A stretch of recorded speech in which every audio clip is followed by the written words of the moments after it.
Welcome, everybody, to episode 3 of State of Your Franchise Journey to the NFL Draft, where we go over all 32 teams of the state, where they're going to go, who they're going to cut, who they're going to draft. Let's jump right on into it. Roll the clip, bitch. Hey.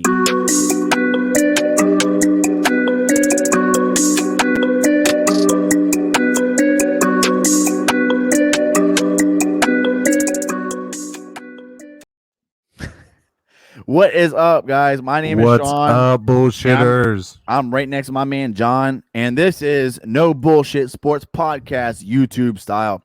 This is our special that we're running for the month of February into March, leading up into the league's new year on March 17th, 2021.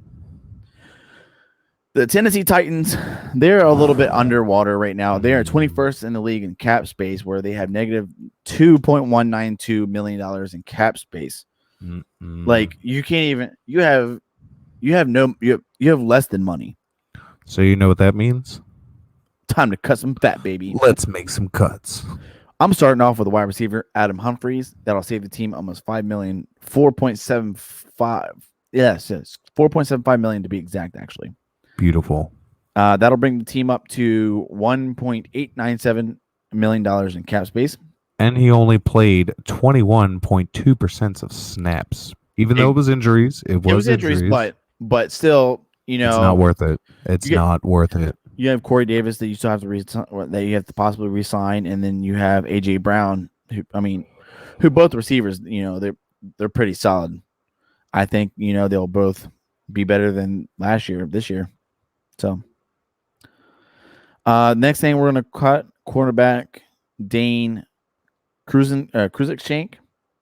That'll save the team $920,000 in cap, bringing the cap total space to $2.157 million cap. So we pretty much two cuts. We flipped the cap. We're making money now. Mm-hmm. We're in the green, baby. We're in the green. Third player I'm cutting is center Daniel Munyer, also saving $920K in cap space. Linebacker Kareem Orr, saving $850 in cap. And then I'm cutting a slew of camp bodies right now. Okay. Tight end Parker Hesse, wide receiver Rashard Davis, tight end Jared Pinkney, linebacker Jan Johnson, right tackle Paul Adams, tight end Tommy Hudson, left tackle Brandon Kemp, wide receiver Mason Kinsey, kicker Tucker McCann, edge rusher Devin Bellamy, all for $660K. And what does that each. bring your grand cap total to? The grand cap total is $9.207 million. We can spend some money. You have something. You're gonna have to wheel and deal, dog. Like you're still kind of like, all right, let's throw some offers out there and see who takes it. But we can still make money. Exactly. Re-signing, in my opinion, these are the players that you have to re-sign in order to at least sniff the playoffs next year. Okay. Wide receiver Corey Davis, hoping that he can accept a team-friendly deal. I mean, he played excellent alongside AJ Brown. Mm-hmm. You know, other teams are going to be sniffing his way. Right. Like Washington Football Team, probably even the Jets, Texans. You know, just to name a few teams there. Tight end Jonnu Smith. I feel like he's a piece that needs to be re-signed. He needs to be re-signed, but I don't think they get it done. It's gonna be rough and tough, man. You might have to. If Tannehill restructure, I would definitely restructure that contract in order to free up some money. Right. Jonnu Smith caught 8 touchdowns and earned 448 yards on 41 receptions. That's some production that you want to get back on the team. I agree. Defensive line, Daquan Jones. Defensive line, Jack Crawford. You got to keep the pass rush up, man. Right. Got to. Cornerback Desmond King. and inside linebacker Jayon Brown. So, are you not bringing back Clowney? No, no. For the cap that you have and the production that he had, it's not worth. He's going to be probably if he can come back for a team friendly deal, Mm-hmm. then I would say okay, let's bring him back. Right. But if he gets big headed and be like, no, I want this much, I'm not going to steer away from it. Somebody's going to give him what he wants. Well, I don't think that he's going to be the Jadeveon Clowney of years past and think that he's worth all this kind of money, and he's actually figured out his market value, which I think the Titans can afford. I have the Titans re-signing him. To replace Jadeveon Clowney in free agency, I have them picking up edge rusher Ryan Kerrigan. I also have them picking up edge rusher Ryan Kerrigan, but that's just to add to get to the quarterback, which they lacked of. Right. I mean, if you can sign Clowney and have Ryan Kerrigan on your team, But I don't think Kerrigan's going to be that much as people think that he's going to be. I mean, because he's not premier anymore.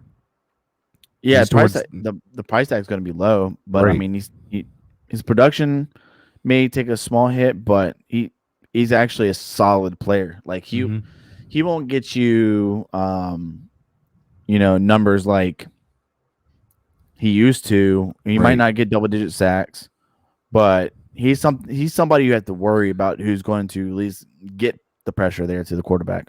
That's what I was going to say. Is his numbers for pressures and hurries is going to be fantastic. Sacks, not so much. Right, but it'll open up the door for a guy named Jadeveon Clowney.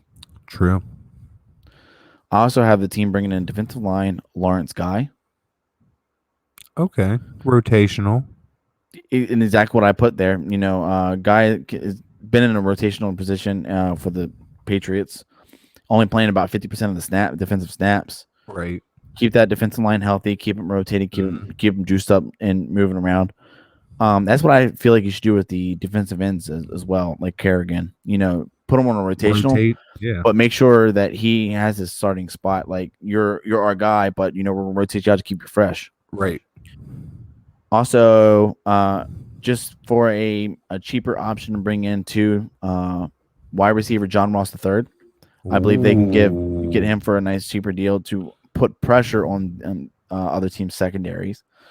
You put him in the slot, and you have another option. Look at what the Buccaneers have. Right. They added Antonio Brown into the slot with Godwin out there. With Godwin and Mike Evans. Mike Evans being the big body. Yep. And you have your tight end. The team's defense is like, okay, well, which one are we going to double cover? Yep. Answer's none of them. Yeah. So that's a good pick. I like that pick. And going into the first round of the 2021 NFL draft, I have them coming in and grabbing a 22nd overall, Joseph Osai, edge rusher from Texas. Didn't get the same as you, buddy. He is projected as a 3-4 outside linebacker. He could fit in the other side of Harold Landry as an outside linebacker. I mean, just think about it. If you put Jadeveon Clowney as a true defensive end, you put in Ryan Kerrigan as a true defensive end, and then on the outside, your outside linebackers, you have Harold Landry and then Joseph Osai. You're going to get a lot more pressure than you did a year ago. I can see that, but I did not go the same with you, bud. And I got Rashad Bateman, wide receiver, Minnesota. The guy can track the ball like no other, bro. He's got great tracking skills. His ideal role is being a featured receiver, which kind of fights with AJ Brown, but you're also going to have to let Corey Davis go and save that money. Yeah, not feel as much of a emptiness. Because I'm gonna tell you what, with $9 million and with cap and the players that I didn't know if you got to resign, like right. It's going to be tough, man. It's tough, but I'm pretty sure They'll figure out how to do it. They got the core I there. They'll be. Go ahead. I don't have them as rebuilding, but I also don't have them in straight contention. I have them as a wild card team. Ooh, I can see that. I have them winning the South, Not a chance, buddy. which could put them past the wild card. But I do say they get in the playoffs, and I say they are a 10 or 11 win team. I'll have them at 9-8. Or sorry, 9-7. Hmm. Well, I think you're smoking crack, sir. But As always, man. you know it. Gotta keep small businesses open, bro. Well, Titan fans, if you go with me, then your outcome is very soon. You will have your Lombardi trophy very soon. Just hang on. Well, hold on though. I'm not saying that they don't have a chance for Lombardi. Look at the Giants, bro. The 2007 and 2010 Giants. Right. They're a wild card team. Right. So were the Steelers when they won against Seattle or So Arizona. So there is still hope. There's still hope for you guys to run the table, and if as long as you get into the playoffs, any given team, any given Sunday or As Saturday. long as you have Derrick Henry, you're okay. But you have to make people fear your passing offense too. They went away from the running game in the playoffs against The Ravens. the Ravens. Yeah, You're welcome. thanks. No. Anyway. Thank you, bullshitters, for watching. YouTube, like, comment, subscribe, all that good shit. Hey, and make sure you join in on us on Thursdays live at 8 p.m. for our live podcast. Eastern Standard Time. Catch you then, bullshitters. My name is Sean. This is I'm my main John, man, baby. John, and we are